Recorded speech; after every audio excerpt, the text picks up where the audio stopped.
Hi all, இன்றைக்கி டே ஃப்ரெஷ்ஷாக start பண்ணி அண்ட் மார்னிங்கே பார்த்தீங்கன்னா சேமியா உப்புமா தான். ஸோ சிம்பிளாக பிரேக்ஃபாஸ்ட்டு முடிச்சுட்டு அதுக்கப்புறம் எனக்கு மாங்காய் சாப்பிடணும் போல் இருந்தது. ஸோ கொஞ்சமாக மிளகா உப்பு போட்டு மாங்காய் தொட்டு சாப்பிட்டேன். நெக்ஸ்ட் மதிய லஞ்சுக்கு பார்த்தீங்கன்னா தக்காளி சாதம். ஸோ தக்காளி சாதம் அம்மா சூப்பராக பண்ணுவாங்க. தொக்கு மாதிரி ரெடி பண்ணிவிட்டு அதுக்கப்புறம் சாதத்தில் கிளறுவாங்க. நான் ஒன் பாட் ரைஸ் மாதிரி பண்ணுவேன். பட் அது இந்த டேஸ்ட் அந்தளவுக்கு எனக்கு வராது. ஸோ எங்கள் அம்மா எனக்கு ஸ்கூல் டைமில் லஞ்ச் பாக்ஸ்க்கு வச்சு விடுவாங்க. ஸோ அது சூப்பராக இருக்கும். அதனால் கேட்டிருந்தேன் எனக்கு திரும்ப அது மாதிரி வச்சு கொடுங்க அப்படின்ட்டு. ஸோ அதனால இன்றைக்கி லஞ்ச் பார்த்திங்கன்னா தக்காளி சாதம், உருளைக்கிழங்கு, மீன் மேக்கர், பத்தாதுக்கு வடையும் வாங்கிட்டு வந்திருந்தாங்க.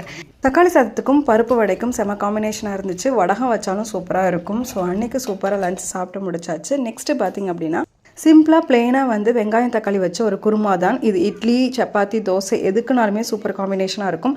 வெறும் வெங்காயம் தக்காளி பச்சை மிளகா தாளித்து விட்டுட்டு லாஸ்ட்டாக தேங்காய் அரைச்சி ஊற்றி வச்சோம் அப்படின்னா சூப்பராக ஒரு குருமா ரெடி ஆகிடுச்சு. இன்றைக்கி நான் சாப்பிட்ட மெனுலாம் ஷேர் பண்ணியிருக்கேன். என் டே சூப்பராக போணுச்சு. நெக்ஸ்ட் வீடியோவில் பார்க்கலாம். டாடா, பாய்.